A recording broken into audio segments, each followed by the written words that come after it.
একটি দণ্ডচুম্বকের চুম্বকনের মাত্রা 5 × 10⁴ ampere per metre. চুম্বকটির চৌম্বক দৈর্ঘ্য এবং প্রস্থচ্ছেদের ক্ষেত্রফল যথাক্রমে 12 সেমি এবং 1 সেন্টিমিটার স্কোয়ার। এই দণ্ডচুম্বকটির চৌম্বক ভ্রামকের মান এসআই এককে এদের মধ্যে কোনটি হবে? এই চুম্বকন বা ম্যাগনেটাইজেশনের সংজ্ঞা থেকে আমরা লিখতে পারি, যেটা ক্যাপিটাল এম দিয়ে ডিনোট করা হয়, capital M equal to PM/V। মানে কোনো পদার্থের কোনো বিন্দুর চারিদিকে একটি একক আয়তন নেওয়া হলে সেই আয়তনের চৌম্বক ভ্রামককে বলা হয় চুম্বকন। তাহলে চৌম্বক ভ্রামক PM ইকুয়াল টু আমরা লিখবো M/V।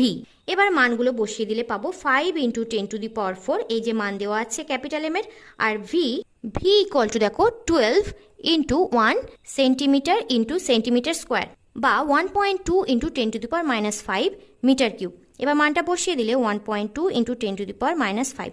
তাহলে অ্যান্সার আসছে 0.6 অ্যাম্পিয়ার মিটার স্কোয়ার, মানে অপশন এ হচ্ছে উত্তর।